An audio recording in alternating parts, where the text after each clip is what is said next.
Hello, friends, and welcome back to another episode of I'll Call You Right Back podcast with me, your host. My name is Chad Medved. This is my podcast. Appreciate you being here this week. First and foremost, we got some business to attend to, some things to talk about, to go over. We are officially done with Halloween. I hope that everyone enjoyed the spooky episodes with Colt Winter-Lepley and Thomas White. I had some great feedback. They were a fun time for me, that's for sure. I really love listening to storytellers, tell stories about Pittsburgh. In addition to the Halloween episodes and, all the haunts that I mentioned in the last episode that we attended, the month of October was pretty awesome. We had some Halloween parties. We went to Kennywood. We went to different haunts around the city, and I would say it was a success. I think last year was a little bit warmer than this year, and I'm happy that this year was enough to, throw on a hoodie and, really get the fall vibe before we move directly into snow. Yesterday we had some snow flurries, very minor, but it is going to be here before we all know it.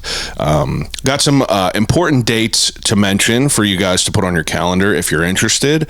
I am someone who enjoys reading.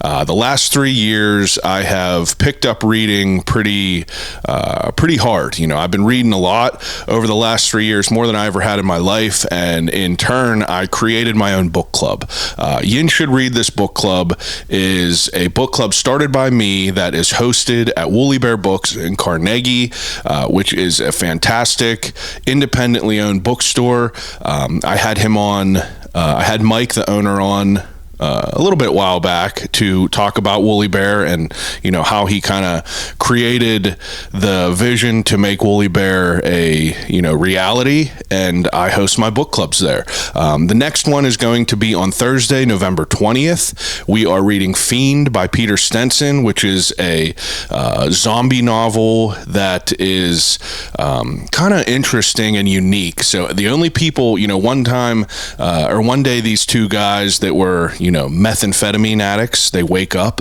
and everyone is just dead in the world.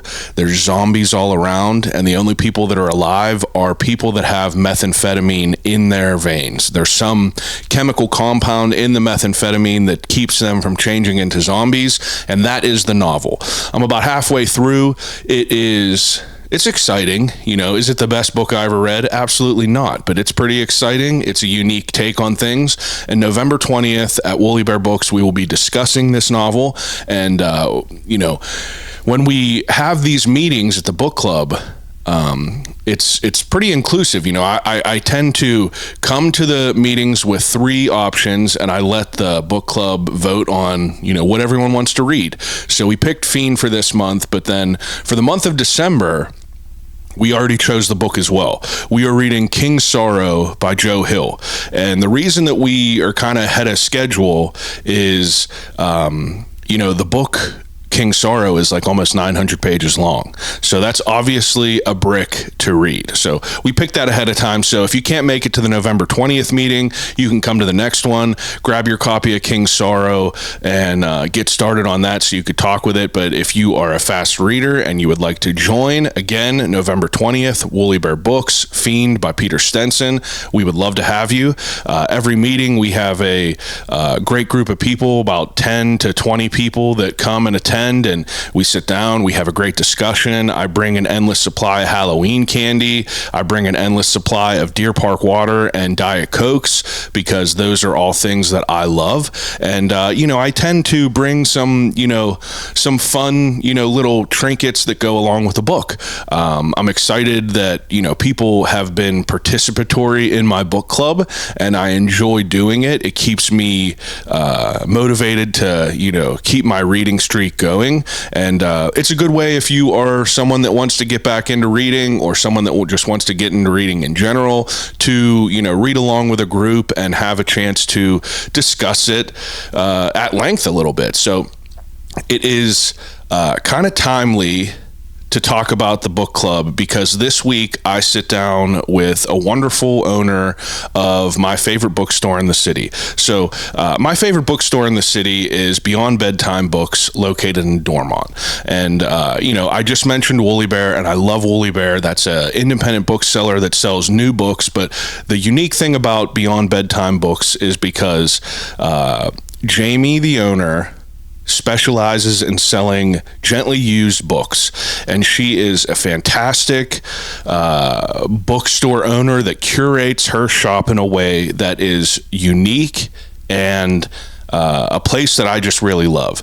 She has, I've said it on here before, but she has the absolute best selection of Stephen King out of the entire city. All great copies. You got old, unique copies. You got first editions. You got paperbacks if you want that. So there's something for everyone, whether you want to spend as little money as you can on a paperback, or if you want to buy a nice first edition of one of the originals like Salem Lot or something like that. Jamie has everything available at Beyond Bedtime Books.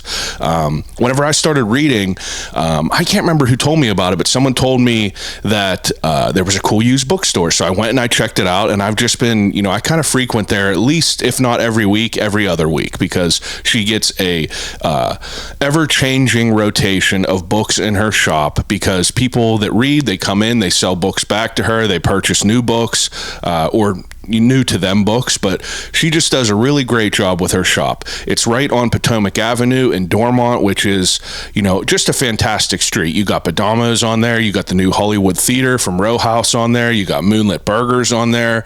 And it's really a good vibe. Dormont is a great vibe, and Beyond Bedtime Books is a great vibe. You walk in there, there's books stacked to the ceiling.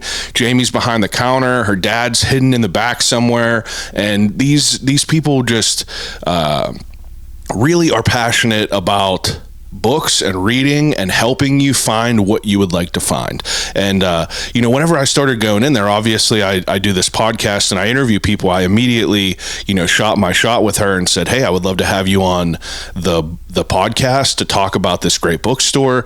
And, at first she was a little bit hesitant, which is fine. I am completely used to people being hesitant to do interviews. She's never done a podcast. She's never done any sort of formal, long form audio interview. So I kind of had to, I had to keep on her about it. Every time I'd pop in there, I'm like, hey, I'd love to have you on. Just let me know. And we finally have been able to make it happen. Jamie comes over and she sits down and we talk all about Beyond Bedtime Books. We talk about its history. We talk about her history as how she became a reader, how she became interested in owning a bookstore, and, ultimately how she curates her bookstore. So if you go in there, there's, literally anything you could think of in this bookstore, she has. Obviously, don't quote me. It's not every single thing, but she has a fantastic selection. There's horror novels. There's books to learn from. There's children's books. There's literature. There's classics. There's sci-fi. There's occult books. There's Pittsburgh. There's a section just on Pittsburgh stuff. I mean, I cannot even, begin to try to name all the different types of books that she has. But she does a fantastic job. And if you walk in there and you're looking for something and you ask her, you say, hey, Jamie, can I, do you have, a copy of The Exorcist by William Peter Blatty?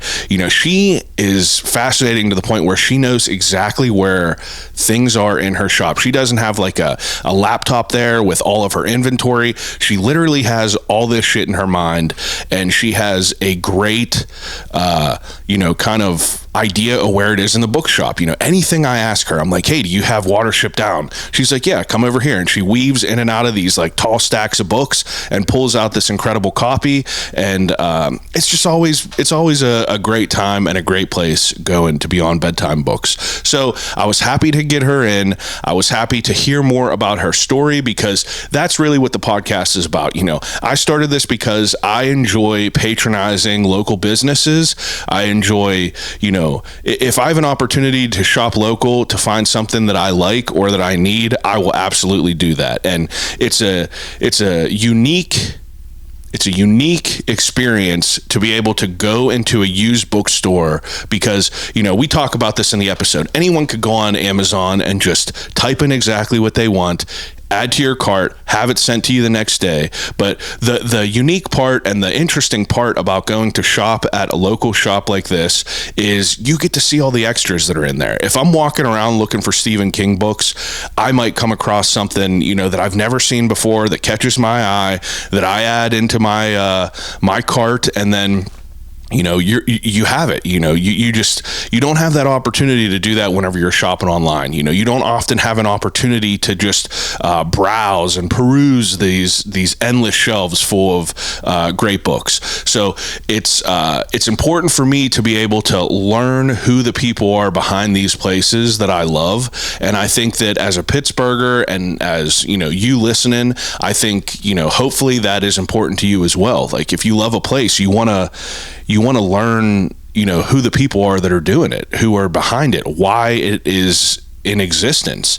And that is exactly what we did this week. So like I said, Jamie comes in, has a great conversation with me. We talk about everything from the history to that, to how she curates her shop, to how she finds her inventory. And it is a fascinating conversation. Now, she just put out on Instagram today that she will be hosting a small business giveaway.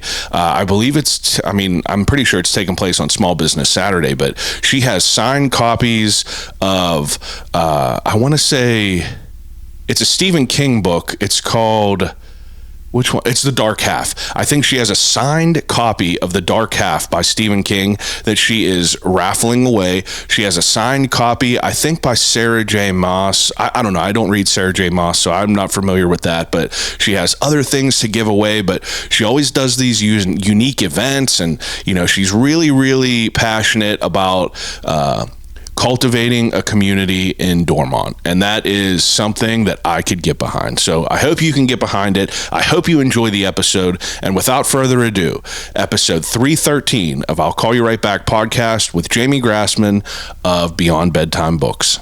I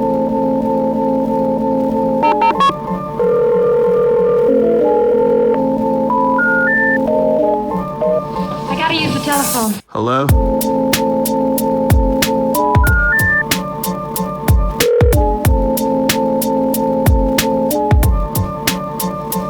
Telephone. I'll call you right back. Call you right back. Telephone. I'll Call You Right Back podcast. Have you ever heard of Trundle Manor? No. Trundle Manor is this is another instance where people went too far drinking. Trundle Manor is it's a person's home, a couple's home, very odd, unique couple, like oddities everywhere. Yes, yeah, I wanted to go through there. It's really cool. Yes. I interviewed both of them, and he got blacked out drunk during the interview, and you could hear it from being completely sober to the end. Oh, I have to listen to this one too. It's hilarious, and it was a very unique experience. But yeah, did she take over for him then? She did, yeah. They're cool people though. Like the place is really, it's really wild. Yeah. It's like they spent their lives, curating this house to be, I'm talking oddities from the floor to the ceiling. I looked them up. I've always wanted to go there. He cuts grass in a 3-piece suit with like a wool vest on. My wife's friend lives actually across the street from them. She's like, I see them all the time. Halloween, their house is decorated 24/7, 365. But Halloween, it's like insane. But I did an interview over there with them, and it was a fun time. But, I don't know. There's no reason to be nervous. I promise. Okay. This is very low pressure. I'm curious though. So are you from Pittsburgh? I am. Grew up in Mount Lebanon. Yeah. Okay. And you and I know the first time I talked to you, you said that you didn't grow up as a reader. No, I was not a reader till probably an early adult. Now, when you were younger, like what, like you didn't enjoy it? No, I mean I was a tomboy, so I wanted to be outside and climbing trees, and I still have that energy I had as a little girl. Mm-hmm. I would watch a ton of horror movies, and my first book was Salem's Lot. I used to read Goosebumps, Choose Your Own Adventure. Oh yeah. But I always was busy, So I never had like the capacity to like sit down and just relax. Yeah, 100%. Same thing with me. Like whenever I was younger, I just like never read. Right. I never enjoyed it really. I truly think I had ADD whenever I was younger. Yes. Because like I would read the same sentence just over and over and over again, and like I could not retain stuff. But now I obviously love it, which brought me into your store, and which made this this sit down happen. So I'm happy that this happened. But growing up, like what kind of stuff were you into besides like what were you doing through like school? Like what were you? I was an athlete. Yeah. Yeah. Okay. Played softball and just always wanted to be outdoors.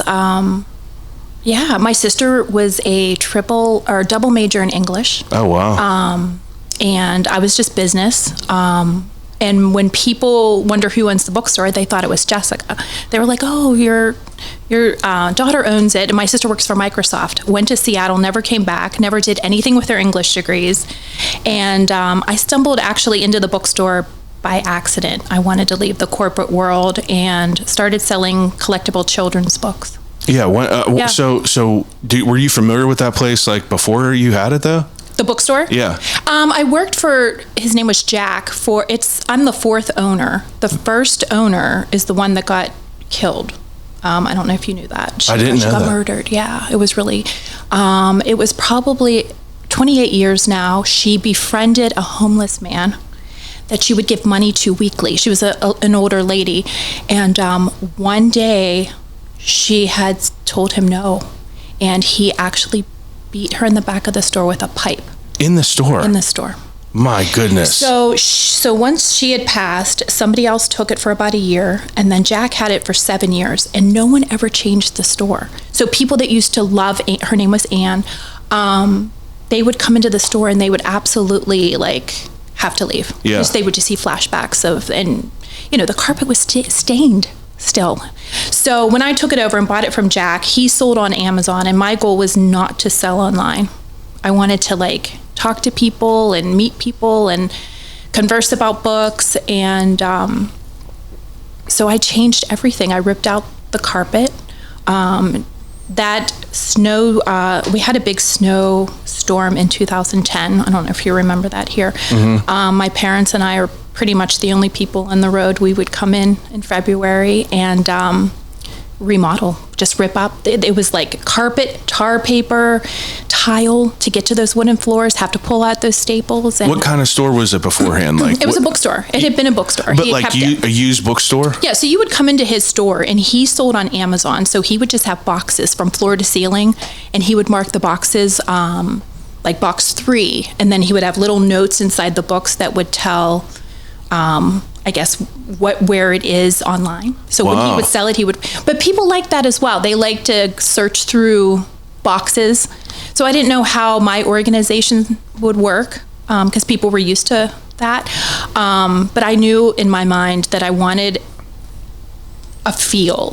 I wanted people to walk through my door and actually feel something other than just looking at books. Yeah. So he had most of his, bookshelves lined up straight. I wanted them kind of mysterious.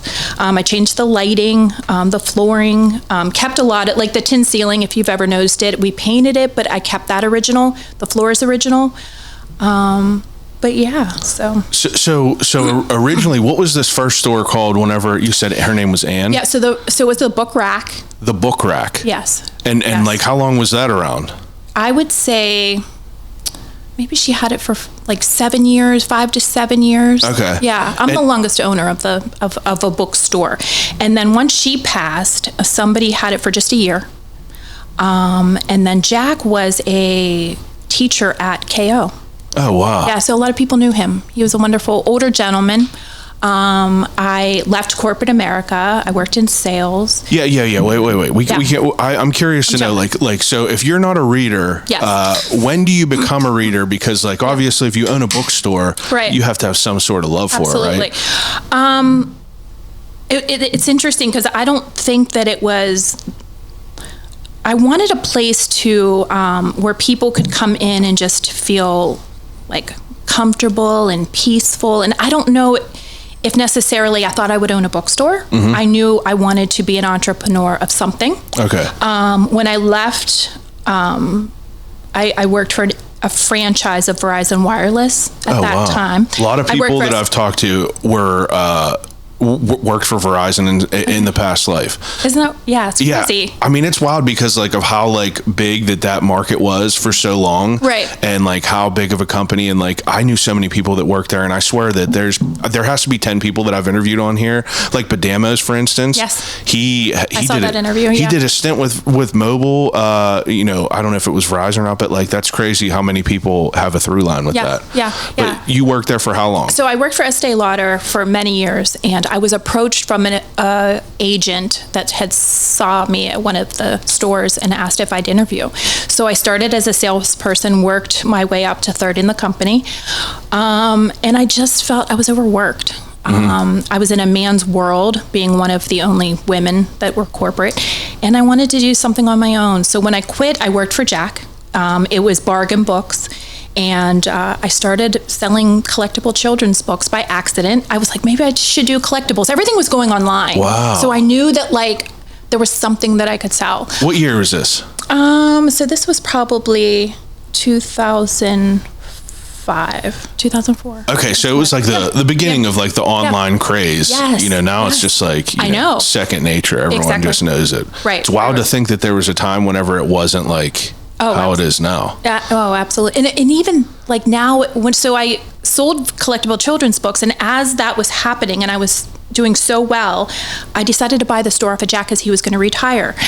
I bought all of his inventory, unbeknownst to me that it was all not good inventory. Yeah. Dormont was a lot of older people, so there was a lot of Nora Roberts, like the Stephen King wall that I have, all Nora Roberts. Oh, yeah. So I was like, oh my gosh, Nora has to come down. My mother was like a voracious reader growing up. Like if we would go on vacation, she would have like a giant eagle bag full of like, you know, quarter bricks of just like romance. So my grandma, the same thing. Right. And that was, she had all the Nora Roberts, all the Daniel Steele, and like all these other random ones. But so Dormont back then was like more of like, you know, now it's more hip. Yes. Yeah, it was all order. I'm like, I'm going to be out of business in a year. Like, this is just not going to work. So this really all came from you being an entrepreneur and wanting to just be your own boss. I sold I tried to sell antiques for a while, and I came across some little golden books up in my father's attic. Is that the name of them? Yes, little golden books. Okay. Yes, and they're from like mostly the 1940s, 50s. They're reproduced now, and they started selling for so much money. And I was like, oh, I have something here. So I started getting the catalogs and researching, and all of a sudden that blew up. I was selling to the United Kingdom, to China, I did that for 4 years. So just online sales. Just online sales. Wow. Yeah, I would sit at Panera. I never wanted to sit at home. I needed to be out with people, and I would post these books, and and then I would go in yard sales and thrift stores and find these books that were so cheap and sell them for so much money. Yeah, it was crazy. And so when Jack was selling the store, I was like, oh, the store will be easy. People come to me. I won't have to. Totally wrong. I was like, oh my gosh. Yeah, you have to build your following with that. Because whenever you said he had bargain books, like what was like the vibe of that? Like, was that like a half price books type of vibe, or just like an old store that had random shit in it? Correct. Like you would walk in and it was just cobwebs. Yeah. But there was something exciting about digging through a box and finding like a gem at the bottom. 100%. This is from 1910. We went through Toronto recently and like did a stint of just like going to all these different bookstores, and there was one place specifically that had that type of vibe. It was called Doug Miller Books, and it was on like College Street up there. But this guy, you know, I just Google, you know, used bookstores, and like that pops up, and I go in there and it's just wall to ceiling or floor to ceiling of just like, you know, random shit. It's somewhat organized, but it's just like boxes of everything. That's so cool. And I love that vibe because it's like, you know, I equate that to like people will say like, why don't you have your stuff alphabetized? And I feel like that if it's alphabetized, you don't have the opportunity to look through everything. You just look what you're looking for. Like, let's say I wanted to watch, you know, Aladdin starts with an A. You scroll past the A's, it's not there. But if everything is jumbled, you have to go through everything of the collection. That's like my mentality behind things. Yes, and I love going to bookstores like that. Yeah, the hunt. Yeah, the hunt. You know, you're just like on a hunt. Right. Which I feel like your store has like both of these vibes, because like it's fun to hunt in there, but if I ask you something, you immediately know where everything is, which is always very, very impressive. Yeah, everybody always says that. Yeah. Which is, it's absolutely crazy. So this guy had like kind of a, just a store that was taking up space. Correct. And 15 years ago, 20 years ago, Amazon was the place to sell books and make money. Now, if you're throwing books on Amazon, the fees are high. It wasn't like that. So I could understand why he did a little bit of both. But I just knew I didn't want that. I didn't want to just mail things out anymore and not see the person, not talk about why they're buying the book or what they like. So I knew I had to change it. Absolutely. Yeah. That's so wild to think about that. So I'm sure back then it was like different where you could be like private seller, whereas like Amazon now, like me and Mike from Woolly Bear talked about this as well. It's like they pretty much just undercut everything. Absolutely. So you get the lower price there. Oh, absolutely. When you Amazon sells books, and probably if they break even or take a loss, so they have you. Yeah, they're loss leader for sure. Yes. It gotta be. Right. So when I watched his interview, I give new independent bookstores all the credit in the world. I don't think I could do it. I don't think I could do it. It's definitely a very interesting approach to it all, because it's more relying on the people that are in that world for the love of it. Yes. You know what I mean? Because it's easy to just like buy a book from Amazon and have it be delivered to my house. But Next it's like, day. I love a vibe though. Like I love going into a vibe. Like your store is sick. Like Woolly Bear is sick because it's just like curated. And you could see like a difference with like we went to probably 8 bookstores in Toronto, and every single one of them was curated in such a different way. And it's just like what makes like shopping local like a good fun thing to do. Right. It's like kind of stale to just like type in exactly what you want. You can't like look through shit. Absolutely. Right. And I think people appreciate that now a lot more than they did. Yeah. Yeah.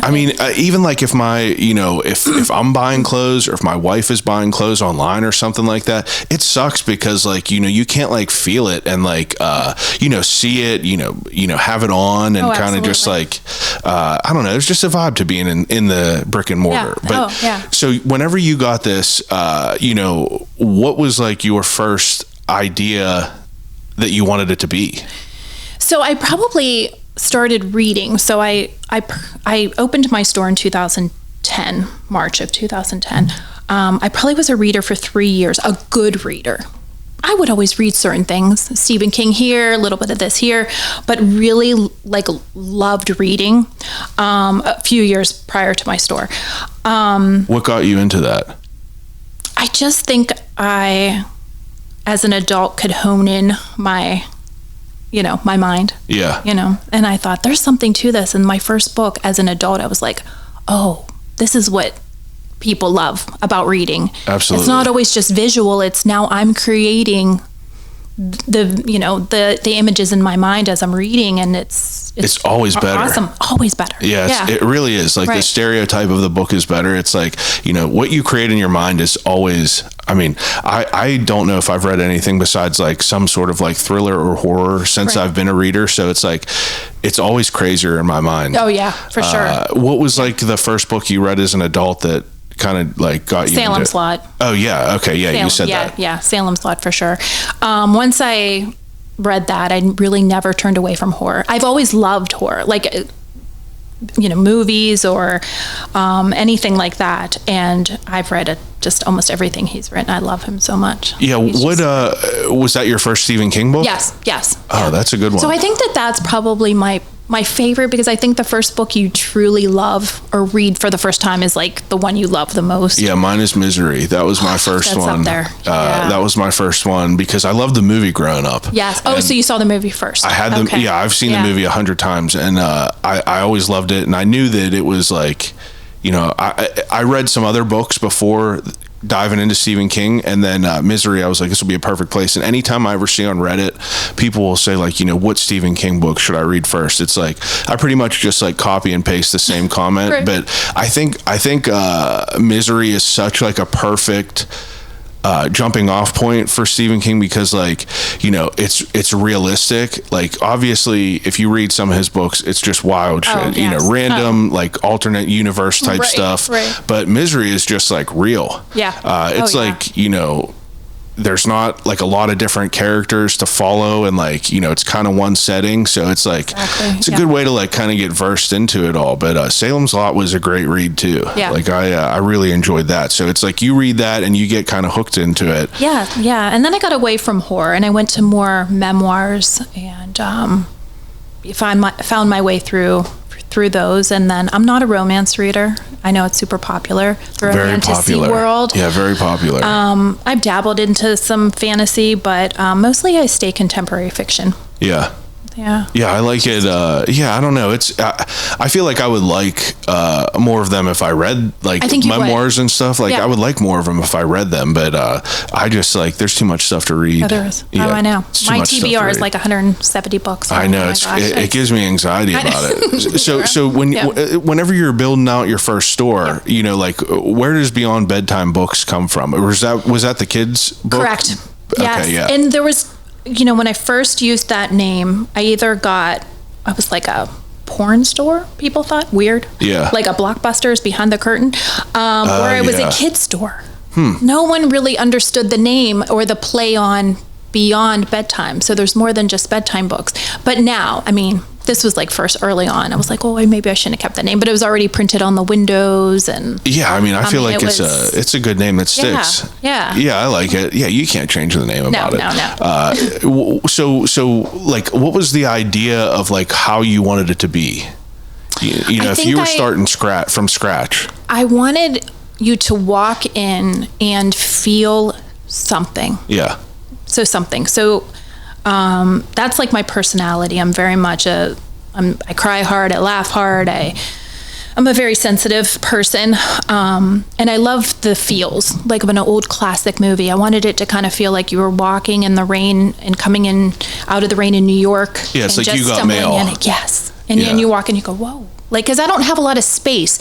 So it's what I did with this space that I knew was going to create that, right? Yeah. The shelving that's kind of like a little maze to the lighting that's a little bit dimmer. Yeah. Yeah. It's a warm type of vibe in there. Yeah, warm type of vibe. Well, so whenever you said that the books that you acquired from this guy, you know, were basically like not that good. Right. You know, how do you decide on what you wanted to get in there? I didn't know. Oh my gosh. It's funny, like when I first opened and I thought I was set, we always remember like the first negative. I mean, I've had a million people say a million wonderful things, but always remember the one bad one. I remember a lady walking in the store and she's like, you're an open bookstore and this is all you have. Like, I'll never forget it. I'm like, you should come in my store now. Come see me now. But I mean, I will forever hold that. It's like deep in there. Yeah, that's what like feeds it. But I knew I didn't have it. I mean, I was 6 months open. First? It was, I have so lining the store, tomato boxes, right? They're turned inside out. I don't love it aesthetically, but it works because you can go to the author and those are authors that are just popular. Michael Conley or I want a Grisham, a novel. So I had that. Nora Roberts was up on the wall because she has the most aside from Stephen King. I had a lot of romance. I didn't have that big of a philosophy section or classic lit. I mean, it took time. Yeah, it took so much That's what's so overwhelming about your store is like you have like a really, really like, you know, a wide variety of books in there, even from like the local history to like, you know, your occult and like the spooky, like lore section. Whenever I was looking for that book, like it's cool to see like all these different ones. And I'm sure it took time to build up. So did you have kids books in there in the beginning? I did. So he had the back room as storage and I knew I wanted a space, that kids could come in and just gravitate to and go and the parents could shop and they knew their kids were safe. And I think it's important for kids to read. Yeah, it's like one of them cool library rooms. Yes, and now kids they grab their Dum Dum lollipop that I never knew would be such a hit for my. I mean, these little things that over probably the last 5 years set me aside, like from all the rest of the bookstores. kids will come in, they'll grab their little lollipop, and there they go. And the mom's like, I'll be up here. And that's exactly what I envisioned 15 years ago. Yeah. But it took time, even that. I don't have kids. I didn't know what was popular. I didn't even know who Pete the cat was. And I mean, I had to learn that. Who's Pete the cat? Right? It's a cat that just, he's a picture book. And it's just this. Is there a bunch of different ones? There's a bunch of different ones. Okay. Yeah, he does a dance and he goes to school and he does Peppa the Pig. And I mean, even now parents will come in and say, I know who that is. Yeah, yeah. So that took so much time. I mean, the first 5 years were insanely difficult. I didn't even know if I would. I mean, I was looking at going back to school to become a nurse. I mean, there were days that were just. I bet. Whew. What was selling back then? Like the Danielle Steeles and Nora Roberts and stuff? Yeah, and I did, when Jack had a system that you would get store credit. So you'd bring in a book, you'd get store credit money off books. I wasn't realizing that I was taking in books that weren't great, but giving credit towards books that were really great. Like you have to figure that out, right? Yeah. Like I knew that wasn't my model, but he had names in the computer. And so it was just, it took time to figure it out. And mostly romance novels sold because it was older people. Even when I opened in March, I'll never forget, like March was so busy and I was like, well, I'm a winter reader. So I'm thinking everyone's a winter reader. Yeah. And March and April, I did really well. And once the winter hit, I go, oh my gosh, no one's reading. No. Yeah. No one's coming. Like, you don't want to be on the couch with a cup of tea reading. Yeah, that's like my vibe. You would think people would go, people would be doing that. On a sandy beach, I'm like, oh. Yeah, that's interesting. Like, that's whenever my mom would really get, pretty much, she would read all of it during vacations. Yeah. So that makes sense. Yeah. That's really interesting. Whenever you first started and you had to, like, kind of start from scratch, like, where are you getting, your inventory? People bringing it into me. So from the start, you had people, you were buying books off people. Correct. Okay. Correct. And basically just exchanging dollars. Yeah. They always say it takes the first 5 years for a business. I mean, really, I was a different business model, so I was brand new. Yeah. It wasn't like, oh, this bookstore's always been here. Nothing about the other bookstore was anything, similar to how I was running my bookstore. So I was trading dollars, and I wasn't really realizing it till the end of the year, and it's like, oh. Yeah, not as good as you thought. Yeah. And then we had a street closure for, 2 years. It was supposed to be 6 months. 2 years? So I'm in the third year of running my business, and they are going to put a new street and sidewalks in Dormont on Potomac Avenue. And a project that was supposed to take 6 months took 2 years. That was in 2010? That was in 2000. I could be mistaken in my years. Around 12, 13. Yeah. I mean, I had my store a couple years, and then this happened. I don't remember that. I didn't really frequent it that much, but I don't really remember that. So the whole road was closed? Whole road was closed. No one could get to your store. You had to walk so far to get there. I funded basically my store out of my savings for a couple years. So that is insane. It was crazy. And then the road opened back up, and there were days a lot of people would come in, and then there were days I wouldn't see people for like 3 and 4 days. And it wasn't about, it really wasn't about the money, although I just wanted to make enough to live. Yeah. I missed the people not enjoying my store. And when you're so close to a business, I couldn't understand what I was doing wrong. I couldn't afford to advertise. Yeah. And I think you put yourself in the penny saver, they forget about you next week. They see your ad and then you're gone. So I was throwing dollars at something that I wasn't seeing the return. But yeah, there were just years I would look at my dad and just be like, what am I going to do? Yeah, your dad's always, he's killing it in there. Yeah, he sits in his little corner. People used to come in and they'd gravitate, then, the old man owns the store. Yeah. So I start covering his ass with books to the ceiling. Yeah. I'm like, you sit in the corner over there. I'm like, this woman owns this bookstore. But he's the best. He helps me. And if I need, because I never take days off. Yeah. He'll cover for me. And yeah, that's so great. Yeah. I mean, it has to be overwhelming to start that and immediately try to build a following and build an inventory and then just get, slapped with a road closure. I didn't know that happened. That's pretty crazy to think about it. Yeah. That just reminds me of businesses, that opened, in February of 2020, and then the month later, like they closed down for a year. Yeah. And you're like, how do you, I mean, it's amazing that like you found a way to make it through that.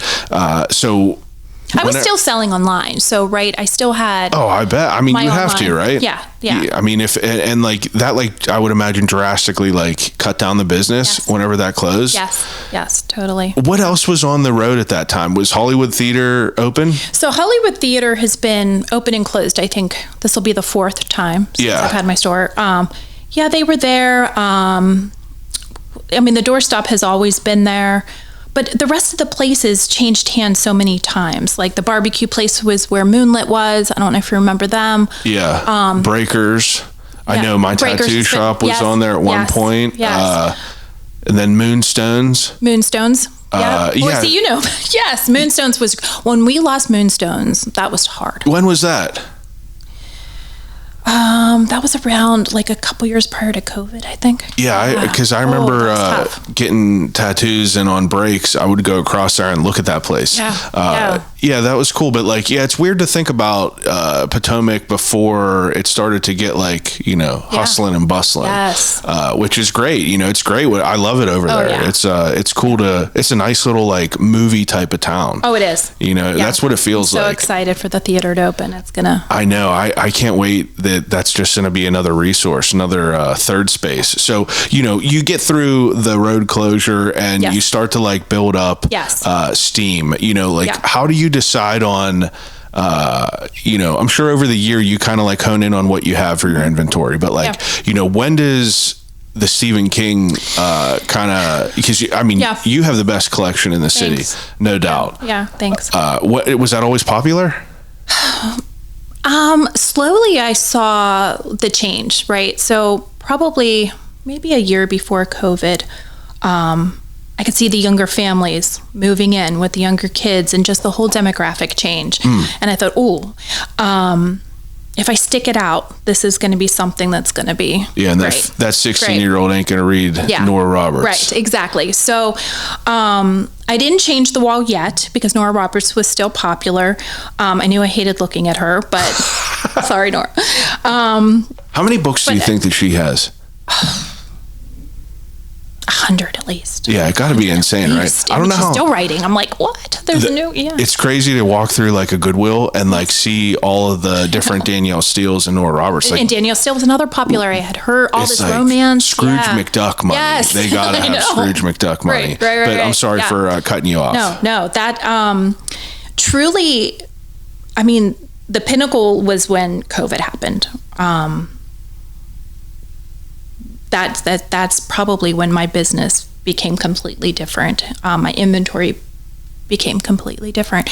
Up until that point, I remember I wanted to get ashes on Ash Wednesday. So it was Ash Wednesday was a few months prior to COVID, and I missed them. I go to St. Anne's Church and I go in and I was like, oh, and I would frequent church, right? But I felt like I needed to just go in and just talk to God and like wonder why nothing's working. Mm-hmm. What can I do? So I sat in the pew and I just cried. I cried and I was just like, I don't need to be rich. I don't want for anything much. I love my store and I don't want to give it up. And I want people to come in and enjoy it and enjoy talking to me. And please, like give me some sort of lead. And I spent about an hour in there, and then I just went home. And probably less than 4 weeks later, I was out at the Village coming out of Target, and they announced the closures of small businesses. So I remember sitting at the light facing Whole Foods and going, God, I just prayed to you. And you're closing my store. Like, I'm already suffering and you're closing my store. And I can't tell you, but this thought came in my mind, and immediately at the light, I only had Facebook. So I'm not a social media, I don't have a huge social media presence. I didn't have Instagram. I had an email and I had Facebook. And I was like, I can deliver books. I can deliver books. My store can, I don't need to take government funding, and I can go into my store, and I don't have a website. I still don't. I can do it via Facebook, and it just like, and I was like, I can do this. So the next day, the store's closed, and I came in with my dad, and I started posting on Facebook. And these groups started picking it up, moms and mom groups and Mount Lebanon groups and all of these people. And, she'll deliver books. No one could really get books, right? Libraries closed. Amazon was only doing, they weren't doing books. It had to be something that was like necessary. Yeah. Thank you.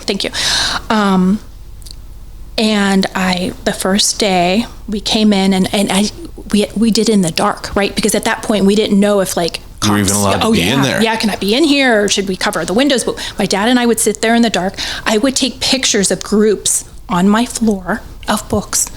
And mom started buying for their kids, asking me if I had different things. And this is where I started to learn what people wanted.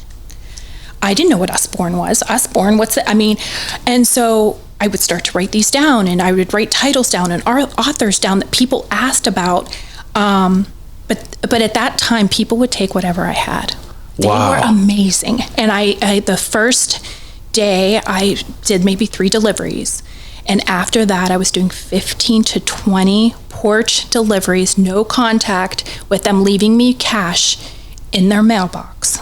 It was, the Natalie that, that's where I said, it makes me emotional, owns Forage on Potomac. She would order 3 times a week. And I think she just ordered just so she could help me. Is Forage the antique place? Yes. Yeah. She's amazing. Yeah, that place is cool. Like it in there. She's so incredible. But these people that I'll never forget, all the way to Uniontown, right? All I had was time, and we didn't know when any of the stores were going to open. I'd come in, we would sanitize, we'd have masks on in the dark, my dad and I, and sanitize the books because you didn't know at that time. And I opened my store up after that. I got on Instagram, and it skyrocketed. That is an unreal story. Yeah, skyrocketed. And during that time, I changed Nora Robert, put Stephen King up. I'm like, I love Stephen King. People probably will love Stephen King. And I sell more Stephen King. Yeah. I assume if you're not a social media person, I assume you're not on Reddit. I started going on Reddit because people started mentioning me on Reddit. I was going to say, I see it all the time. Gosh. Yeah, I see it all the time. So then I just was like, what is Reddit? Yeah. Even in Stephen King groups where people were like posting, selections, people will be like, oh, where'd you get this? And be like, oh, I'm in Pittsburgh. Like, this is a local bookstore that has like an incredible selection. And I've seen comments where people are like, oh, could she sell online? And it's like, no, in store only, which I love, honestly. I feel like that is few and far between nowadays, and it's almost like you kind of got to like do a little work, and in return of doing the work, you get a reward in some way, because it's like you go in there and you just look at different shit. Like, I've been in there, I can't tell you how many times where I just wanted to get one book and I leave with like 5. Right. Because you're like, oh, this is a cool copy of the Bachman books. It's like, yeah, I definitely need that. And I don't know. That's so cool to think about, like COVID. First of all, it's insane to think it's over 5 years ago, which is kind of scary to think about. Right. But how you kind of like pivoted with that. Yeah. And often the people that I speak with now who made it through that and are still here, they, came up with some, unique way to sell shit. And, it was just like the way you make it work for you. Like, for instance, like Streets on Carson is a restaurant on the South Side. He was doing Sunday dinners. And like you said, with, forgive me, the lady who owns Forge, what's her name? Yes, Natalie. Yep. Natalie just buying from you to like support you. Yep. It's like, that's really what people were doing for him. It was great food, but it's like people were, actively wanting to find a way to, keep these places that they love alive. Absolutely. And, in all the bleak times of COVID, that was like one thing that I feel like really like got reignited was like the local, support the people that you want to be around in your life and in your community. Absolutely. And, that was like one of the silver linings out of it. It's like, obviously it sucked that there were so many people that, had to close their doors, but it's like kind of made people like reevaluate, like, I got to buy shit here if I want this place to be able to like keep their lights on. Well, I remember reopening and being like, when you're outside of a business, it looks a lot easier. Like, why didn't they just offer hot dogs on the street or something? Like, these businesses all closed, but there was also so much government money given. Yeah. And I was like, I don't want my store. Yeah. I don't get, I've worked too hard and I stuck it out too long and funded it a lot on my own to just sit at home and wait for the government to open my door. Yeah. And I wanted to help people with books and their children. I mean, moms wanted their kids not to just be playing games. Yeah, that's such a cool idea. I had no idea that you did that really with the delivering. I feel like, I definitely was not a reader back during COVID, which is like crazy because I had months off. I could have just started ripping them. That's cool to hear that people wanted to, have books because it makes sense. Like now as a reader thinking about that time during COVID, it's like, if anything, I would have just been sitting there reading. You just got to sit inside. And people want to do virtual book clubs. Yeah. They would say, how many copies of a book do you have? I'll take them all. Wow. They didn't even care. They wanted to virtually be connected, and books brought people together. Books and puzzles. Yeah. I would have been in the puzzle. I was doing puzzles during COVID. Wow. I was. I wish I had puzzles. I was doing puzzles during COVID. So many people that's so funny. Right. Yeah, it's weird. And doing sourdough bread. Yeah. It's another one of them cults as well. Yeah. But it's cool to hear that kind of like, that time whenever all this stuff was up in the air, it kind of like, cultivated this following that like, people were yearning to go back and be in any store that they loved after COVID. So it's like, it makes sense it would bring people into your store. And even when, we were allowed to reopen, that looked different, right? A lot of people were still scared. So I had to have different avenues. I'll leave the books outside of my store. Yeah. Venmo me or PayPal me, and you can pick them up. Whatever way somebody felt comfortable getting the books for me is what I did for them. Yeah. So, that's when the Stephen King wall came alive, and I started really understanding inventory more and what people wanted. And I think people became readers.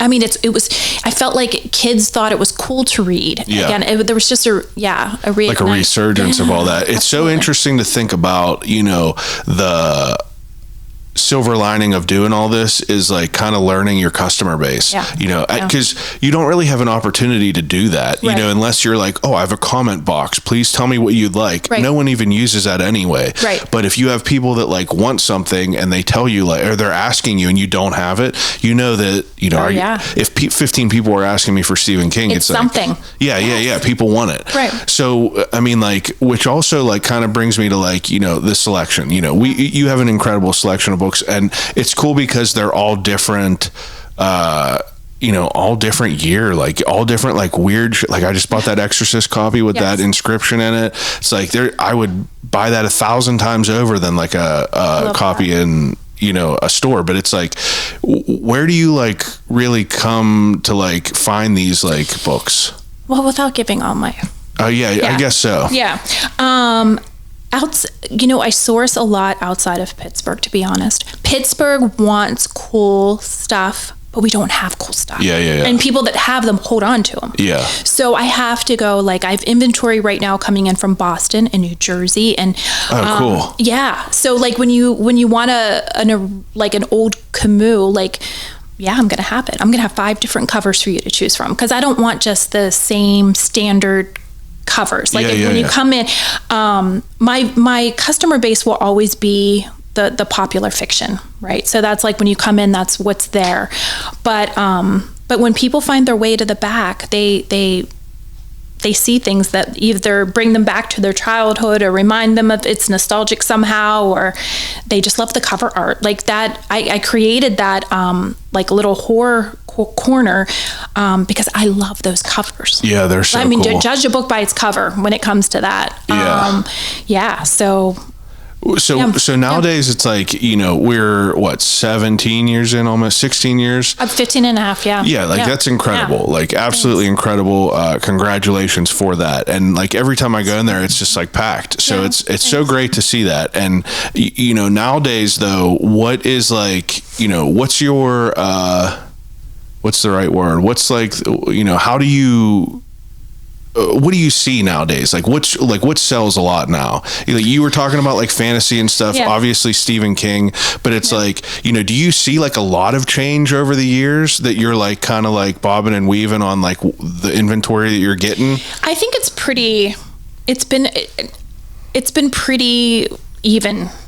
Like I know what people want now. Like if you come in and ask me for a title and I don't know it, then it's probably like a one-off. Like, I might not ever have had it but my customers, it's a lot of the classic lit now. It's a lot of philosophy. People are into Buddhism, occult, that section's very popular. Stephen King's very popular. I had a guy in today that had never been in my store and bought like all these. He had like a really cool like collection of everything. Like it was a little bit of everything, and I was like, "That's so neat that you found like not just one thing." So I feel like. And if I don't have it, I will definitely look for it for you. Yeah, it's like ever changing, I bet, with the people that come in. That's so interesting to think about, seeing what the customers are buying. Right. I love it. Yeah, you get to like see all these people. That would be like working at a video store and like seeing that. Yeah, that's so cool to think about that. Now, I mean, you having this place now, like do you have, like how do you... what's the right way to say this? It's like stores want to like keep like updated, really. You know what I mean? It's like, like what do you do to like kind of like, keep your name out there as like, a contender for a place to like, draw people into? That's another thing that changed. I realized that I can do the advertising myself. 100%. I got on Instagram and it was difficult. I mean, I remember my first reel. I was like, what is a reel? Like, I can do these. I'm kind of quirky. And I didn't know what I was doing, and I was pasting and cutting, and these two 16-year-old girls came in, and I said, hey, how do I paste and copy this? Like, what am I doing? And they're like, oh, you do this, and that. I was like, oh. So I want, and many people have asked me, like, I'll do your Instagram. And I'm like, no, because it's me. It's me. I want to show the inventory. I show the inventory that I have. I show what's coming in. I have little funny reels that people have learned to love.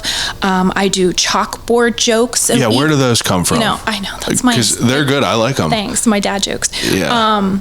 I just threw one on 2 years ago, not realizing that people would come in that had never even stepped foot in my store just to say, you make my day. Yeah. I'm like, oh.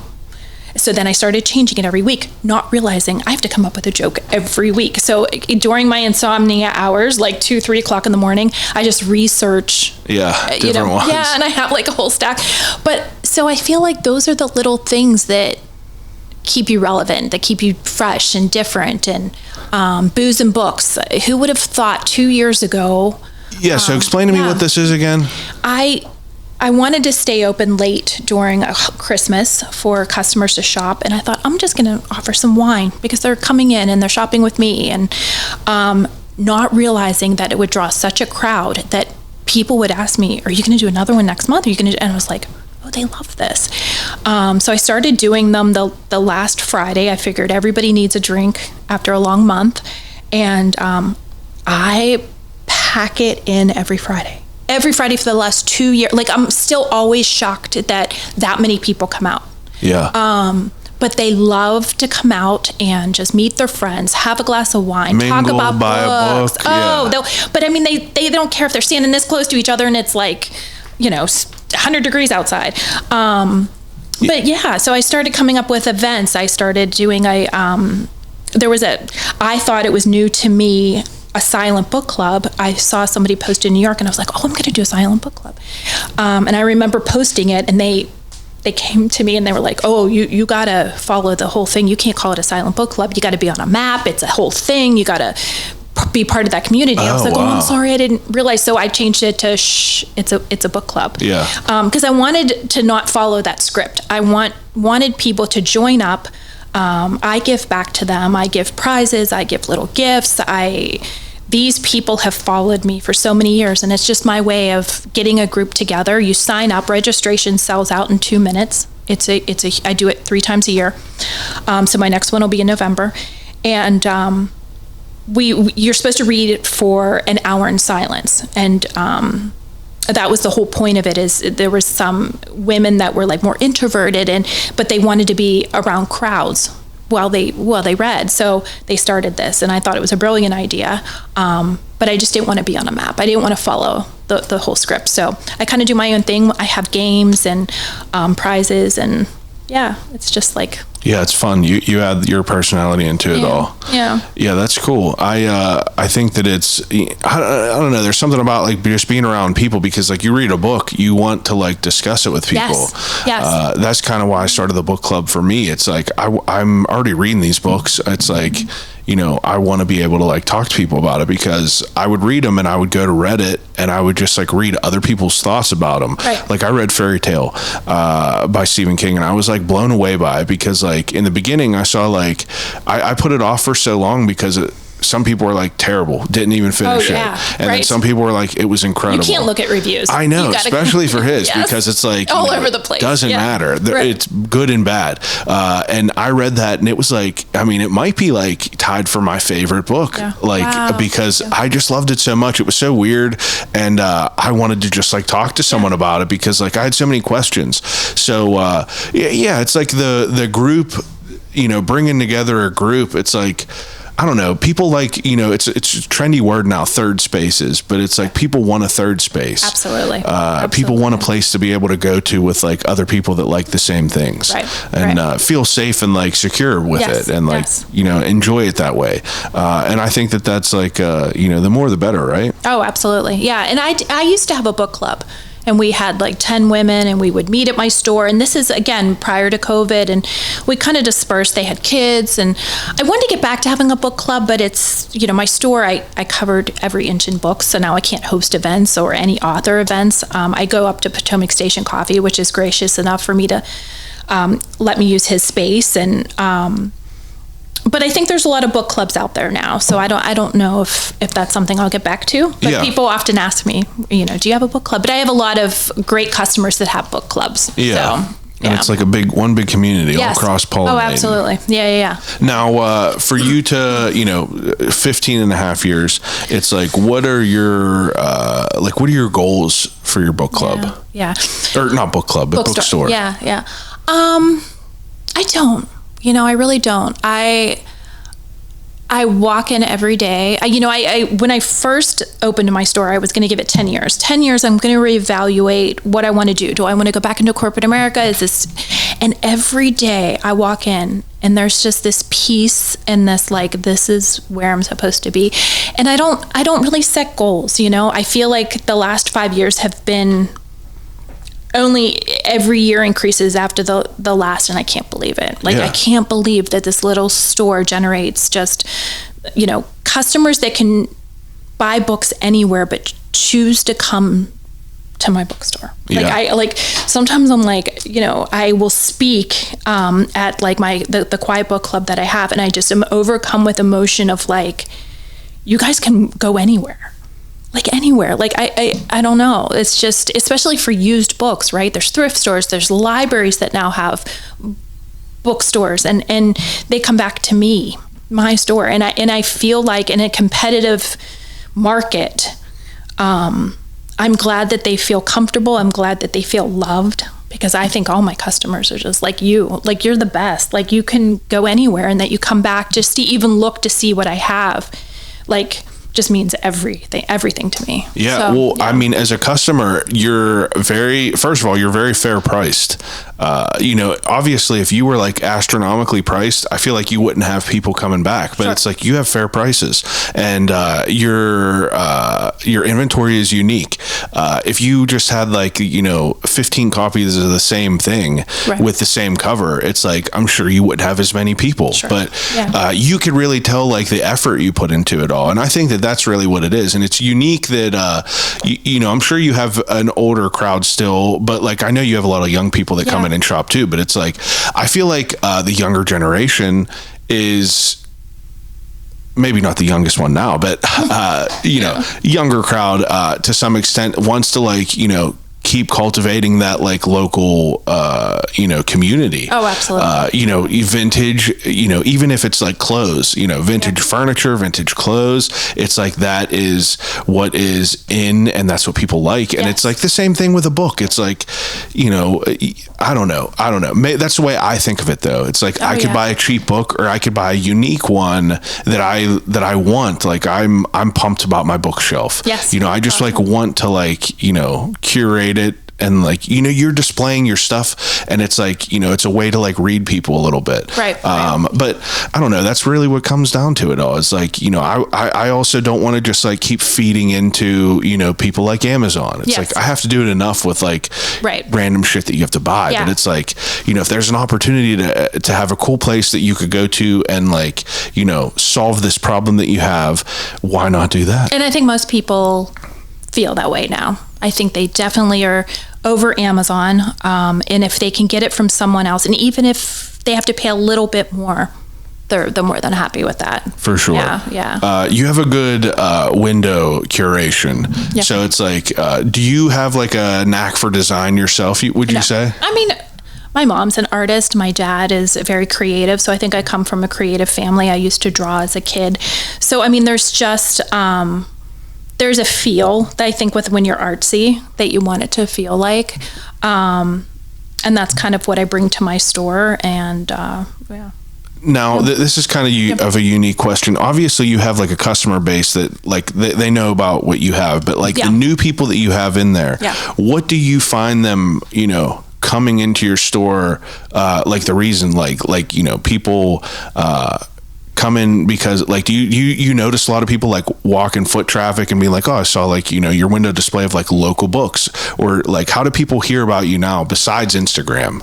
I mean, it's interesting. Yeah, you have the people that, we have a lovely street of Dandelion Kids, which are two women that have just added so much to our community, reselling children's clothes. Natalie with Forage, we all like, are the same thing. We're all the same thing. So I think people hear us on the street and the talk of like, even from, Moonlit, like there's a vibe on the street and people want to come to Dormont. So I don't solely think that they're always seeking out my store. I think I'll send people to Dandelion Kids, to Natalie, to up to Potomac Station, and then they'll send them to me. And I think it's a mixture of that, word of mouth. Yeah. But Instagram is, I feel like a lot of people, I'm always shocked when people come in and say, I followed you for a year.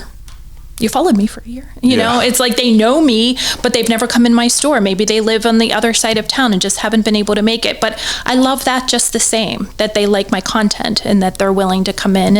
And once they come in, they're like, oh my gosh, I'm going to be back, or I'm going to send my, my wife or my, my grandma, or, and I think it just grows from there. Yeah, organically. Yeah, I also think that what I like that you do, I like that you're open every day. Yeah. What's like your mentality behind that? Because like, do you have other employees? No. I didn't think so. No, people always are shocked at that. You ever take vacations or anything? No, very, very rarely. I've never shut my door. If I have it was for emergency reasons. My dad has watched my store for me if I've gone away. The last time I went away, probably around COVID, I think. Every time I think I'm going to hire someone, I just go, or every time I'm going to shut it down on a Monday, I'm like, oh, but I would have missed seeing these people. And everybody will say they'll come a different day. But I have so many out-of-state people that maybe are just in for those few days. Yeah. Like I had customers that moved to Japan and they just came and saw me, a couple weeks ago. And had I had an employee or been closed that day, I would have missed them. Yeah. And they came to my store, like they, and I don't know. Yeah, you're part of your store. I just love it, and I love it. And I want to close. And I set myself up, like a little house in the prairie, like a little store where I write down all my sales. Nothing's in the computer. Yeah, I was just going to ask all that. Yeah. How do you go about all this? Because like you have like a pretty big inventory, but like how do you, like, what's your method behind it? Because like you don't have a bunch of barcodes or anything like that. So how do you do that? Yeah, it's all. I mean, if there's something that I have a memory for, it's my inventory. Everything else, I don't. But I just know where I've placed it. I know if I don't know the title, if I see the cover, I know exactly where it's at. I write down, like I said, my sales in a notebook. Nothing goes in the computer. Do you have like a book list of every single book you have in there? No, okay, there's nothing. There's not. I mean, I know where I put it. I know if I have it. It's just one of those. Even in my basement, that is 50,000 books of chaos. I mean. It's just nuts down there. I've showed a sneak peek on Instagram, and the messages, the PMs that I got, like, I can help you with that. Do you want me to organize that? Like, people were like almost hyperventilating. I didn't even think about that. Oh, it's insane. But I know. Like, I can go down in this basement if somebody says, do you have this? And everyone's always shocked. Oh my God, you knew. Like, yeah, the other day I asked you if you had another copy of it. You like scampered downstairs and then ran back up and you're like, got it here. Right. Yeah, that's cool that, I like the small town, small like vibe of it all. It feels it's like a very romantic, way to go about it all. Yeah. Which, I don't know, the whole area over there feels like that. Oh, it is. So it's cool. Yeah. Do you ever, like what's the hardest part of your job, do you think? Oh, that's a good. The hardest part of my job. I mean, Is it like finding inventory? Is that difficult? I mean, it's really not. I feel like, knock on wood, I've been very lucky to have resources, and there's not really a difficult part. Like I love it. Like I breathe it. Like I said, there was never a day that I've walked in and like, people going into work and like, oh, I have to work again, or knowing where things are. No. Yeah, I guess I mean, not. it's just. I mean, it sounds like a win. Yeah. I mean, I wish that I had somehow had my inventory in a place where if I hired someone, like, I don't know what it's going to look like when the theater opens, right? Because they are going to bring in a ton of people. Yeah. The owner says 300 to 400 people a showing. Like, what does that look like for the businesses? Fantastic. But what does it look like for somebody that everybody else has employees on the street except for me? So, is it manageable growth? Yes, exactly. Or do I really want to grow that? I mean, I don't know. Sometimes I think, I thought about having a bookmobile. There were so many ideas that I thought when you spoke of like goals. I looked at a storefront in Mount Lebanon, and then I just always came back to like, I wouldn't be there. I couldn't be there. Like the connections with the people are just as important. Yes. Yeah, that's part of the whole experience. Absolutely. And I try to for the pricing, thank you for saying that. Like I want customers to be able to afford a book that they really want. I do have high-end books, and if somebody really wants it, it's still going to be cheaper than they can purchase it online. Yeah. But that's the good part about you. It's like you have a high-end book, but you also have a copy that is like manageable for people to buy as well. Yes. So it's like, it's good to have, I mean, it's a great selection that you have built, but like, what we were talking about before, it's like, have you ever thought about like, seriously thought about like moving to like a bigger space? I have, because there's a lot of times where I think I want to have so much more inventory out on the floor. Maybe that's the challenge. If there's something that I could change, or I have some great stuff, but I don't have a lot more room. Yeah, that's a good point. Yeah. So if I had just a little bit more room, but then when you get so big, everything gets big, right? Yeah. So would I be able to manage? Same vibe. Yeah. Prior to COVID, I thought of taking out the whole front of my store, and this is before we got 2 coffee shops, and having coffee. I even wrote up and it was going to take it to the borough, and I drew up the diagram of how I wanted it to look, and oh my gosh, thank God I didn't do that. I mean, because I would have cut so much of my inventory back. Plus, we got 2 coffee shops like that are full fantastic. Coffee shops. Yeah. But people always wanted coffee, and no one was coming on the street with coffee. So there's a lot of things that I thought about for growth that just, I don't think about anymore. And I think that I just, I love that there hasn't been a day that, back prior to COVID, there would be days that no one would come in. So maybe 3-4 days. And I would just be like so sad. And knock on wood, there has not been one day that no one has come into my store. Like even on the, it's like, and like so emotional, like from someone that like, I never had kids. I'm not going to have kids. This is my baby. And so like I protect it. I love it. I love my customers, and everything about my store is like, it's like who I am. There's like nothing more, there's like, your heart and soul you pour into it all. There's nothing better than like hearing that people appreciate what you literally pour everything into. When I get reviews that say, when I walk in, it feels like a magical, or these words that people use, like they don't realize, like I get emotional reading these reviews. They're not just, oh, great bookstore. Yeah. You go on Google and you read some of these. It's like, or even what people say to me when they walk in. Oh my God, I feel peace. I feel at home. I feel comfortable. I feel these words that you're just like, oh. That's awesome. Yeah, what is a random question that just popped in my head? What is like the most surprising thing that sells?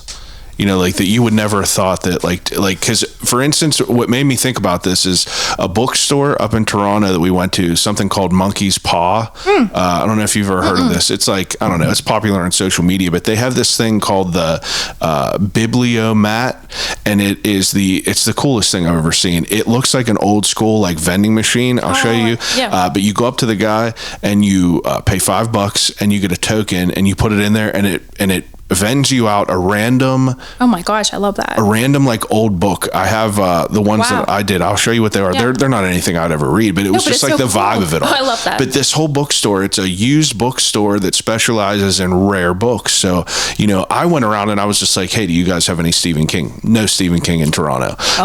It's very, very few and far between, because people buy it immediately whenever anything's there. Right. But this guy was like, oh, so many people come in and buy like these old manuals, and like his biggest thing is like, old manuals and like, magazines and weird things like that. And it was just interesting to hear that, because like he had like, random like pamphlets, and he's like, we sell them all day. Really? And I'm like, that's so like strange that there's like a market for that. I can't think of anything offhand that would be that I'm shocked. Yeah. And maybe because I hand pick all my stuff, like that I know that it's going to be for someone. I don't have oddities like that, but that's cool. Yeah. Very, very interesting. I thought it was neat. Yeah. Do you yourself get a lot of time to read now? Do you read a good bit? I haven't recently. I used to read a lot at my store. So, at the beginning, when maybe the first 8 years, I would do, 60 to 80 books a year. I was just cranking them. Well, because then you have days that people aren't coming in, and I would just read for a whole book. Yes. Yeah. And now I only read at night. I don't want to ever read in my store because it's something that, there's something always to do. So I reserve reading for at night, and sometimes I'm just so tired. Yeah. I like come home and I'm like, I want to watch crap TV. Yeah. And not, put on Survivor.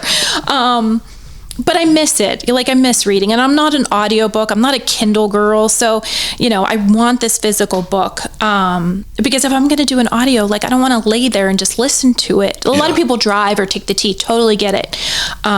Have you ever heard of immersive reading? No. So immersive reading, I thought I was unique. I was like, I'm going to read while I listen to the audiobook, which is a terrible financial decision. Right. Because like I have a Kindle and sometimes I'll read on the Kindle because it's just like, I thought I was like, I'm never going to need an e-reader. Like I want the physical book, but it's so nice to have a light and be able to read in the dark. Yes. If my wife is sleeping, don't have to have the lamp on. Plus it's waterproof. You could read in a hot tub and stuff. There's some pros. Yes. But I still love obviously a physical book. But anyway,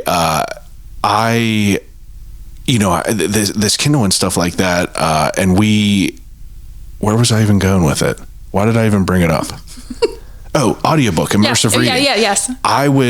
listen to a book if I'm riding in the car, but I would also be reading it. But like, if I tend to listen to a book, I don't retain it. Like, it's very easy for me to drift off. 100%. And if I'm reading, I often read at night, and it's easy for me to just like drift off because like, it's late. But if I do, I call it locking in, but it's really called immersion reading. You listen while you're reading because it like kind of locks me in, and it like makes me retain things so much easier. So wait, you're listening to it 100%. And I have the physical copy in front of me. Okay, because I know people that will listen to it and then come home and whatever page they're at. I do both because I couldn't do that. It's incredible. Cool. Yeah. It's incredible because there's good and bad to it. The good part is if you find a good book to do it too. Like for instance, Pet Sematari's audiobook, read by Michael C. Hall. It's considered to be one of the greatest audiobooks ever made. Same thing with Peter Blatty, William Peter Blatty for The Exorcist, which I just finished. But I'll have the physical book and I'll read and I'll be listening to it. It's great. But if it's not a good one, it kind of takes away from your mind, of like what you think, which is interesting. So I guess it's like, it's situational at times. Yeah. You just have to have a good audiobook. Yeah. Yeah. I just read with one of my best friends. I read the book. She audioed it because she travels for work. And after we were both done, comparing what I took from it to what she took from it and having that completely different, I was like, this is why I don't want an audio book. Yeah, that makes sense. Like, and then I explained how I felt and she was like, oh, because sometimes when you have an author, they're putting that image in your head, right? Absolutely. Like what road they want to lead you down. Yeah. And I want to be lost in it. Like, I don't need that guidance. Yeah, that makes a lot of sense. Yeah. I like that. But I've never heard that, so that's interesting. It's interesting, like William Peter Blatty. I bet you it's great. I was like, I'll listen to it obviously because he's the author, but the reason it made me think about that is because like, that's what he intended it on it being whenever he was writing it. So it kind of like got you into that level a little bit. And just like the way that he goes about like, the voice of Reagan whenever she's possessed and everything, it's it's crazy altogether. Yeah. But it's interesting to hear about like the audiobook, physical book debate, which, I could see both for everyone. So what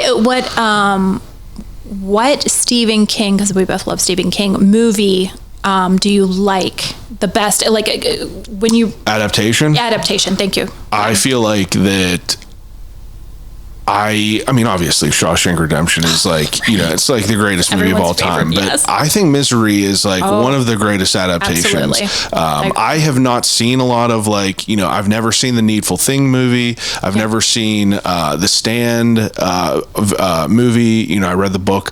I've obviously seen it. I have not read the book yet. But The Shining was great, even though he didn't like it. But I don't know. It got to be like probably Misery. Or Pet Sematary. Yeah. First one. I was going to say I'm the minority that I thought that I enjoyed the second one more. I enjoyed the second one with Edward Furlong, even though it was terrible. I just really love the guy. His name has escaped me, but the guy who plays the cop and who was also the security guard in Shawshank. I don't know. The first one was obviously the little boy great. in the cat. I mean, oh my gosh. Yeah, it was wild. Gabe. Yeah, Gabe in Church. I wanted to name my dog Church, but it just didn't fit. He wasn't at church. Yeah. What about like? So you said you grew up watching horror movies. What was like your favorite growing up? At that time it was Friday the 13th, all of those, Nightmare on Elm Street. But prior to that, like my dad would sit with us and we'd watch The Blob. Oh yeah, like the body traditional stuff. Are you kidding? Like I can still remember that little girl like having nightmares. I mean, my mom would be so mad at him. Like, she's having nightmares. Why are you letting her? But I'd have the cover pulled up and it would be on Halloween and I'd be home from trick-or-treating and I just loved being scared. Yeah. Loved being scared. Yeah. But yeah, The Birds by Hitchcock, like all those old ones are so cool. But yeah, probably Halloween, all of those. Yeah, you were like right in the vein of it. But now I see everyone that's, What have you watched recently that sticks out in your mind? Yeah, Did you like it? I loved it. Yeah, I thought it was good. I feel like that nowadays it's tough because everything online is like, this is the scariest movie of the last 10 years. I don't look at that. People throw up in the theater because it's so gruesome and you're like, it's building it up so much. See, I don't even look at that because then you have expectations. Yeah, that's smart for sure. I go into them with horrible expectations. They're going to be a totally B flick. And yeah, and, That's and what was the other one? The with the hand. Do you remember the hand? Oh yeah, it was called Talk to Me. Yeah, that was so good. Did you watch The Long Walk? No, oh yes, I love that. Yeah, yes, it was and I love good. Did you read The Long Walk? I read it and I watched it, and I did like the book more, but like they did great. They did good with the movie. It's like it's hard to like make a movie and for it to be anywhere near as good, but I liked it. But I don't love when they change. I mean, I thought the ending they changed it. It was good. It was good. But it surprised me. Do that. Yes. Yeah, that's. I mean, that was the only good part. I liked the ending, the original one, because it's like, you know, it makes you think about stuff. But yeah, either way. So yeah, I mean, obviously 15 and a half years into business, things are moving well. So good. And you know, I mean, business as usual, just continue on from here. Yeah. Do you think that there's anything that I did not touch on as far as, you know, the origin story of Beyond Bedtime Books? I feel like that's... Was this it? I mean, you said you were nervous coming in here. Nervous. Was this all right? Oh yeah, it was totally chill. Chill, right? Yes. I don't know why we make these things up in our head that are That's all right. Plus, you're so comfortable. I'm glad that that it was good. We're not done yet. We have an ending segment with everyone that I do. It's called Desert Island Questions. So Desert Island Questions, whenever I give each guest 3 categories to take with them on a desert island and use until they starve to death and die. First category is movies. So if you got that TV back there with just like, you know, the DVD player or the VHS player, and you got 3 movies to just over and over and over again for the rest of your life, what would they be? This is hysterical because I thought you did the same question. So I prepared my questions from Woolly Bears. Oh, yeah. Yeah. So I was so prepared for those questions. Okay. This is a whole different question. So say it again. 3 movies. 3 movies. That I have to watch on a circuit. Forever I mean, like if you're stuck on an island like Tom Hanks in Castaway and you just had a TV with 3 movies that you would watch over and over and over again. The Wizard of Oz. Yeah. It's incredible. Oh my gosh. It's a good one. Willy Wonka, the original. Yeah. Are you kidding? Yeah, like no matter where it's at, I stop it and I watch it. It's so good. I'd like to read all those books. I need to. I've never read them yet, but I need to. That's a good one too. I mean, we touched on Shawshank, and I feel like that's everyone's top 5 movie. Yeah. I just love it so much. So probably That's good. Being a huge horror fan, but I would go with those 3. Yeah, it's incredible. Yeah. It's incredible that he made that movie was made out of that little novella. Unbelievable. Yeah, it's really wild. Yeah. Just like the choices that they went with compared to that, because I obviously seen the movie first and then I read the book and I was so pumped to read it, but I was like, you know, how is it only like, you know, a couple hundred pages? Yes. But it was great. Yeah. Okay, second category is 3 books to take with you. So if you had to, and usually, you know, people, you know, it's just like if you could read books over again, like what would you take with you? I mean, a tree grows in Brooklyn. Everybody that knows me, that comes into my store, that sees behind me, I collect it. A tree grows in Brooklyn? A tree grows in Brooklyn. The protagonist is a little girl that just sees life just magically, and I feel like I am her. Sees the good in everything, the good in the world. Definitely that book. Is this an old book? It's an old book. 1946, Betty Smith. She's only has, I think, 3 or 4 novels, but this one was her most famous. It's just wonderful. Just like a good winter read. Okay. Yeah. 2 other books. Oh, geez. I'd probably bring the Bible. That's a good I would book. need that, right? Yeah, people have said that on here. Yeah, that's a good answer. I would, you just feel like... What's your favorite Stephen King book? I mean, besides Salem's Lot, I would say Pet Sematary would be next. It's incredible. Yeah. What is your least favorite that you've read? Oh, that's a good question. My least favorite. I don't think I've had one. Of him. Yeah, you know, there's not one that I was like, oh, maybe Firestarter. Yeah, I've seen people on Reddit. They have like lists that'll say like best, good, did not finish, would not read again. Usually Firestarter is pretty low on the list. When he gets away from the true horror and more into like the like not paranormal, but more like Under the Dome. I gotta read that. I gotta read all that. Yeah. I'm gonna check off all of them. You read all of his books? Yeah. No, I've missed a lot. That I need to go back to. A lot of the short stories I've skimmed through. It's hard to, there's a lot of them. But I've read a lot. Yeah, there's a lot of them for sure. Okay, what was like, you named 3. You said Yeah. So a tree grows in Brooklyn. Probably the Bible. And yeah, that's it. Yeah. Okay. Third category is 3 CDs. CDs, like music CDs? Yep. Wow. Oh, everybody knows I'm an 80s girl. So, probably Poison. That's good. I mean, that you could listen to over and over. Yeah. Zach Bryan, I love him. I think his music is incredible. And probably Kenny Chesney. Kenny Chesney. Yeah. Hell yeah. I'm a country girl too. That's all right. Yeah. No shoes, no shirt. That's right. I went to Kenny Chesney quite a few times. Me too. Quite a few times. Yeah. A fun time always. Yes. Okay. Third to last question is, Death Row Meal. I'm losing my mind. Death Row Meal. Sound effects. Yeah, so Death Row Meal is you're getting ready to get put to death. You get a last meal, appetizer, main course, and a dessert. What is it? Chilean sea bass from Monterey Bay. Yeah, it's Parmesan style has to be. My appetizer would be fried zucchini. Yeah. From the Italian oven when they used to write your name on the paper. Oh, wow. I loved it. Italian oven. Yes. Oh, so good. I would love to go back there again. Me too. So good. I'm not a foodie, so I'm really. You're not simple. a foodie? No. Really? No. Are you I'm picky not. eater?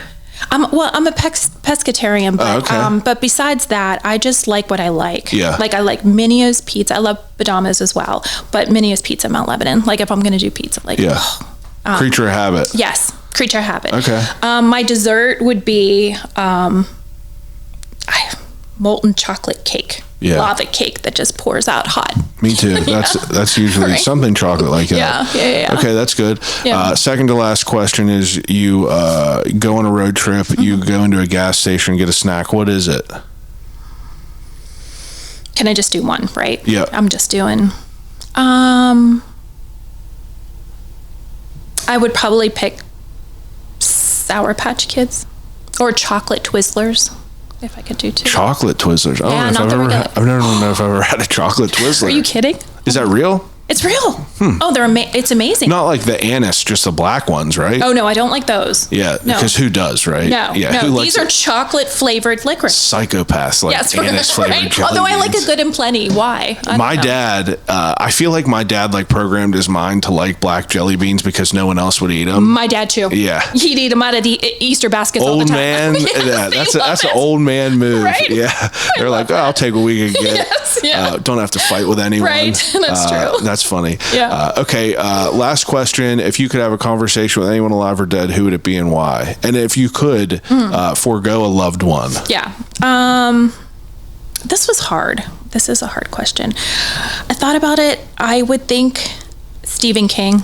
I know sick. That's cliche. I mean, right? It would like, be sick. I guess I would just want to know, like, before his accident, after his accident, how he writes is so weird. Crazy, weird. Like, it's just like, he writes backwards. I'd like to be a fly on the wall. Yes. You know, like, does he get up? Does he is he chain smoking cigarettes? Is he like putting on something? Oh my gosh, wouldn't you just, Yeah, like how do you come up with needful things? Yes. You know, like how does that even come into your mind? Yeah. I don't know. Did you read On Writing? I forget if we talked about haven't. That. Yeah, I haven't. I have it. I just haven't read it yet. I mean, then you understand, like, how do you write this backwards? Yeah, I'm gonna. I know. I've become a super fan, obviously, but I've always just.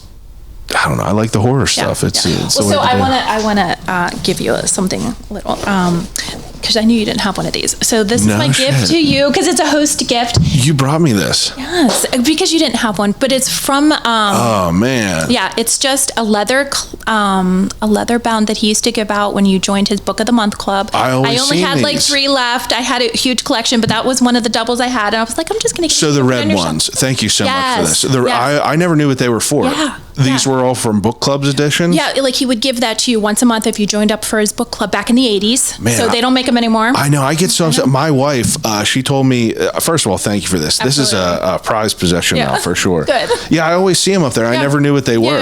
My wife told me that her grandmother, she was like, after I started getting into reading and I was like, oh yeah, I'm getting into Stephen King stuff. She was like, yeah, my grandmother was like part of his like book of the month club, and like, I know, and I was like, what happened to all these? I'm talking to her mom, and I'm like, what happened to all these books? And she was like, we probably threw them away. I know. I'm like, you guys, I'm have a heart attack. I know. Oh my it's gosh. So crazy. To be back in the 80s and just collected his stuff.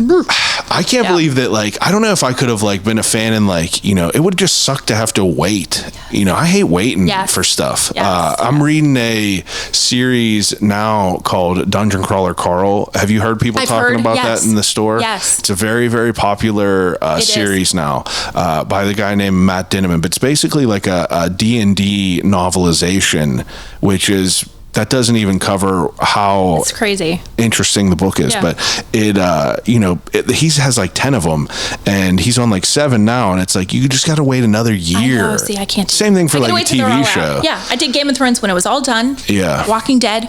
When it's all done. Yeah. Is this now 4 past midnight? Like, is this short stories? Yeah, short stories. But like, what do you said you didn't read a lot of his short stories. Which ones do you like? I mean, I love The Stand. Yeah. I love Shawshank. I loved The Long Walk, The Running Man. Some of those that are coming out. The Running Man's going to be a movie as well. Yeah.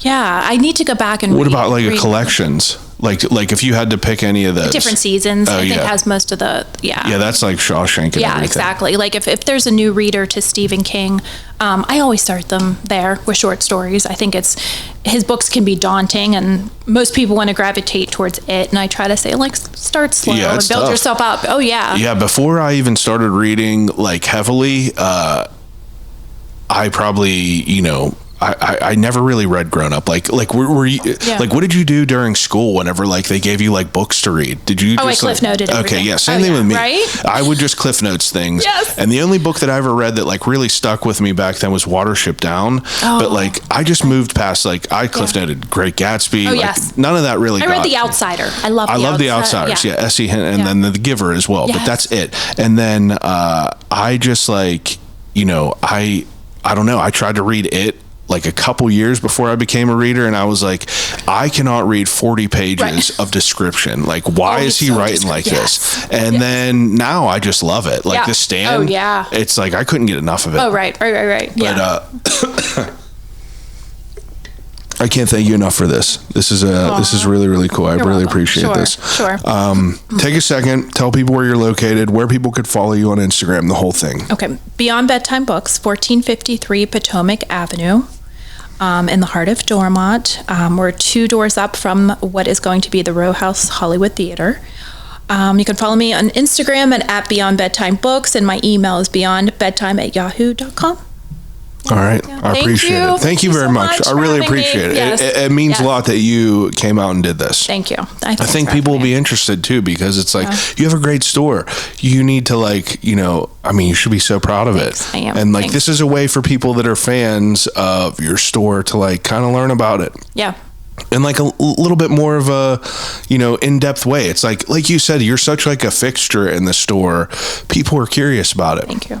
Yeah. Everyone else that's listening, appreciate Yinz as usual. Each and every week, we're back another great guest doing great things for the city. Thank you for listening. Call you right back. There you go.